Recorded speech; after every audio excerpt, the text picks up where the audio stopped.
চাপ নেই, দেহটাও কিছুদিনের মধ্যে 3.5 হাত মাটির নিচে গুছে যাবে। অবনীর মুখে এমন ধারা কথা শুনে বুকের ভিতরে কেমন যেন ধুপধুপানি শুরু হয়ে গেল। জানি না কি আছে এই মেয়ের মাঝে। উদ্দেশ্য ছিল একরকম, কিন্তু আমি নিজের উদ্দেশ্য ছেড়ে মেয়েটার প্রতি দুর্বল হয়ে গেলাম এক রাতের মধ্যেই। মেয়েটা আমার মন কেড়ে নিয়েছে। না, ওর কিছু হতে দেওয়া যাবে না। সে রাজত্ব করবে আমার মনের সিংহাসনে। অবনী, অলক্ষণে কথা বলো না প্লিজ। মেয়েটাই যে আমি, অলক্ষণে। অবনী, তুমি মোটেও অলক্ষণে না, আর তোমার কিছু হতে দিব না আমি। এটা বলে অবনীকে নিজের বুকে টেনে নিলাম। একদম পাজাখোলা করে মেয়েটাকে জড়িয়ে ধরেছি। জড়িয়ে ধরে তার ঠোঁটে কপালে থুতনিতে পাগলের মতন চুমু খেতে আরম্ভ করলাম। সে চুপচাপ আমার বুকে পড়ে আছে। মনে হয় যেন তার মধ্যে কোনো মোহই নাই। সে যেন নিরামিষ প্রকৃতির একটা মানুষ। তৎক্ষণাৎ মনে পড়ল তার উপরে জোর খাটাচ্ছি আমি। আপনাকে একটা কথা জিজ্ঞেস করব? হ্যাঁ, করো। আপনার শরীরের ঘ্রাণ আমার খুব পরিচিত। কেন জানি মনে হয় আপনি আবার খুব কাছের কেউ। আর তাছাড়া আপনি আমার নামও জানেন। হয়তোবা তোমার কাছের কেউ, আর তোমায় উঠিয়ে নিয়ে এসেছি।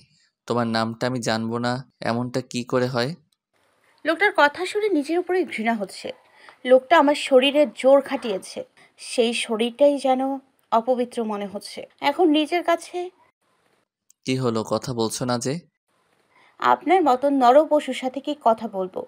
মানুষ তো নন আপনি। মানুষ হলেই না কথা বলতাম। হ্যাঁ, ঠিকই বলেছ তুমি। আমি মানুষ না, আমি আস্ত একটা রক্তচোষা। তবে সব কিছুর পিছনে তোমার পরিবারেরও হাত আছে।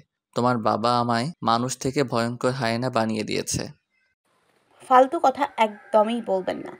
আমার বাবার নাম করা বিজনেসম্যান। আপনার মতন হায়নার সাথে আমার বাবার কোনো সম্পর্ক নেই।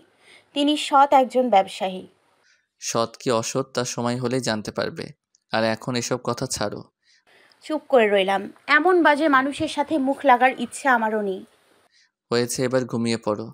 আমি তোমায় জড়িয়ে ধরে আদর দিচ্ছি। দেখবে তোমার ঘুম চলে আসবে।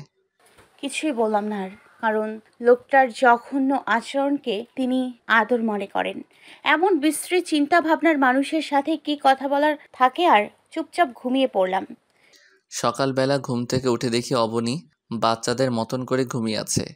ওর ঘুমন্ত চেহারাটা দেখে এতটা মায়া হচ্ছিল যে কি আর বলবো। আস্তে আস্তে ওর কানের সামনে মুখ নিয়ে গিয়ে ওকে ডাক দিলাম। অবনী, উঠে পড়ো, সকাল হয়ে গেছে। সে মিটমিট করে চোখ খুলল। কপালে কয়েকটা চুমু এঁকে দিলাম তার। আদর দিয়ে দিয়েছি। এবার উঠে বসো, আমি তোমায় ফ্রেশ করানোর জন্য নিয়ে যাব। কেন, আমার কি হাত পা নেই নাকি? না আমি প্রতিবন্ধী?